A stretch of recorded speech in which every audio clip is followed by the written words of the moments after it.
Hello everyone. आज 30th of May. आजच्या the हिंदूमध्ये कोणते इम्पॉर्टंट न्यूज आयटम्स आहेत आणि एडिटोरियल्स आहेत ते बघूया.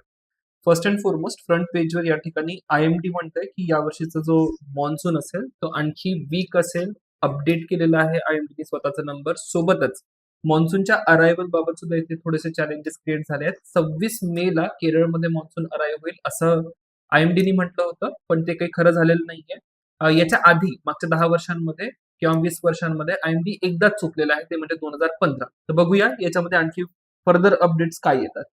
त्यानंतर जे गीरचं जंगल आहे गुजरातमधलं, बेबिशिया इन्फेक्शन कारण तिथे लायन कप्सची डेथ झालेली आहे. तर या ठिकाणी हे जे बेबिशिया इन्फेक्शन आहे त्यावर युपीएससी प्रिलिम्स मध्ये प्रश्न विचारू शकते. वळूया पुढच्या पार्टकडे.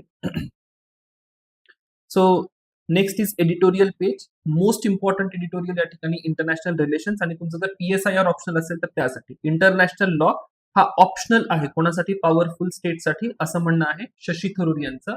बारकाईने वाचा, आर्ग्युमेंट्स प्रिपेअर करा. बायपोलर वर्ल्ड, मल्टीपोलर वर्ल्ड काय सिग्निफिकन्स त्याच्यामध्ये असेल ते आपल्याला लक्षात येईल.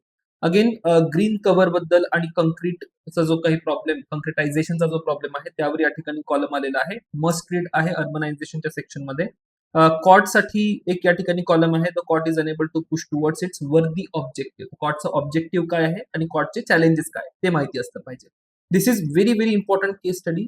Must have. ठीक आहे, प्रिपेअर करून ठेवा की कसं चायनानी ग्रीन ट्रान्झिशन केलं. या ठिकाणी ग्रीन ट्रान्झिशनचा अर्थ ई व्हेकल्स असतील किंवा ग्रीन एनर्जीचा जो वापर आपल्याला दिसून येतो चायनाच्या इकॉनॉमीमध्ये आणि एक्सपोर्ट दिसून येतो त्याबद्दल दिलेला आहे. वाचा नक्की. भारत त्यातनं काय शिकू शकतो, आपण काय वे फॉरवर्ड केलं पाहिजे, इम्प्रुव्हमेंट केली पाहिजे ते आपल्याला लक्षात येते.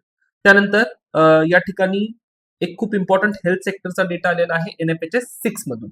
तर 90% इंडियन बेबीज जे आहेत ते आता हॉस्पिटलमध्ये बॉर्न होत आहेत. इन्स्टिट्यूशनलायझेशन ऑफ डिलिव्हरी याला आपण म्हणतो आणि खूप महत्वाचा मुद्दा आहे मॅटर्नल हेल्थसाठी सुद्धा आणि न्यूनेटल हेल्थसाठी सुद्धा.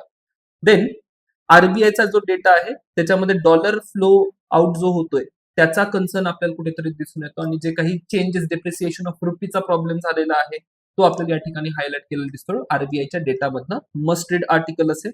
Then that is it for today's the Hindu. भेटूया आता पुढच्या सेशनमध्ये. थँक्यू.